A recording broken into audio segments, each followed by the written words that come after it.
हमारा solar system 8 ग्रह और एक सूरज, जिसकी उत्पत्ति आज से करीब 4.6 बिलियन ईयर्स यानी 4.6 अरब साल पहले हुई थी।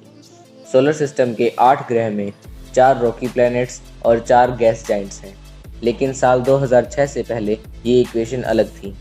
2006 से पहले हमारा सोलर सिस्टम 9 ग्रह और एक सूरज, जहाँ 9th प्लैनेट था प्लूटो। तो दोस्तों, आज हम बात करने वाले हैं प्लूटो के बारे में। हाय फ्रेंड्स, स्वागत है आपका हमारे चैनल द मिस्टीरियस फैक्ट्स के इस नए वीडियो में।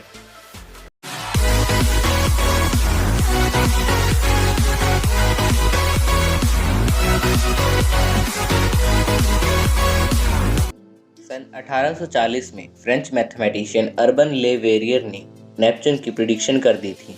अपने मैथमेटिकल कैलकुलेशंस के जरिए उन्होंने देखा कि यूरेनस की ऑर्बिट पर कोई चीज़ प्रभाव डाल रही है।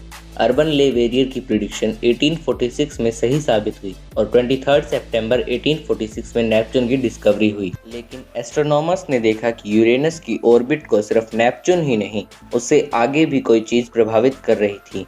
नेपच्यून के आगे भी कुछ था जो यूरेनस की ऑर्बिट को डिस्टर्ब कर रहा था।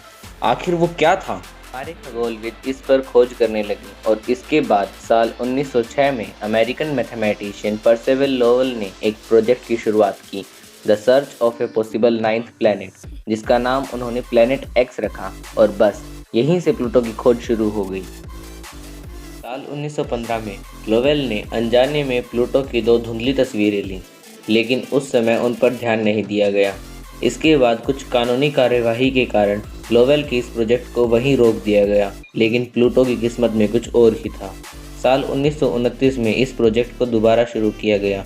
फिर प्लैनेट एक्स की खोज का जिम्मा क्लाइड टॉम्बोग को दे दिया गया। 1 साल के कड़े परिश्रम और मेहनत के बाद क्लाइड टॉम्बोग को सफलता मिली। 18 फरवरी 1930 में टॉम्बोग ने आखिरकार प्लूटो की खोज कर ली।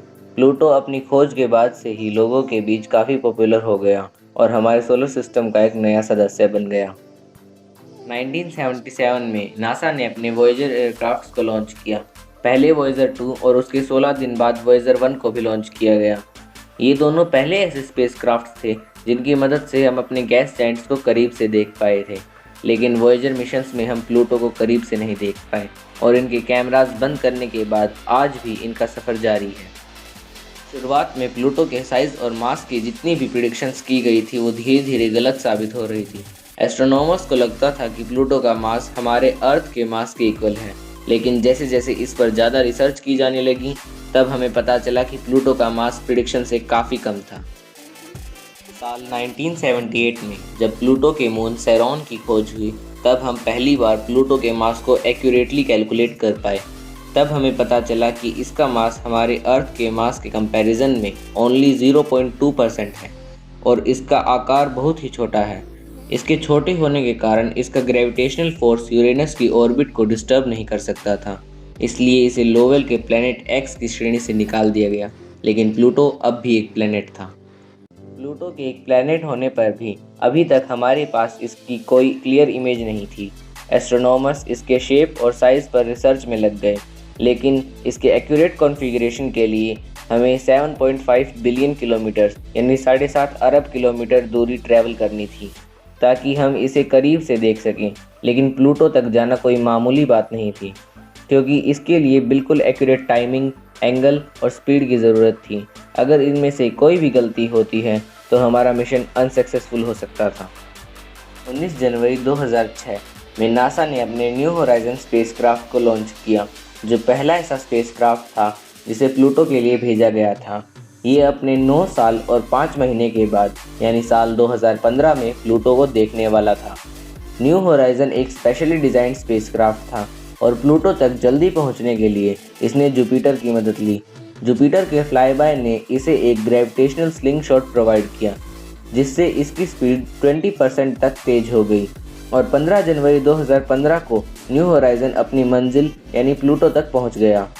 लेकिन क्या आप जानते हैं कि इस स्पेसक्राफ्ट के साथ क्लाइड टॉम्बोग की अस्थियां भी भेजी गई थी, यानी प्लूटो के खोजकर्ता के कुछ अंश प्लूटो तक पहुंचाए गए थे और वो आज भी न्यू होराइजन के साथ अंतरिक्ष में सैर कर रहे हैं। जी हाँ दोस्तों, ये किसी भी साइंटिस्ट के लिए बहुत सम्मान की बात होती है, लेकिन न्यू होराइज़न की आखिरी मंजिल सिर्फ प्लूटो ही नहीं थी, उसे और भी आगे जाना था और इसी कारण से प्लूटो की स्टडी के लिए टाइम भी कम था।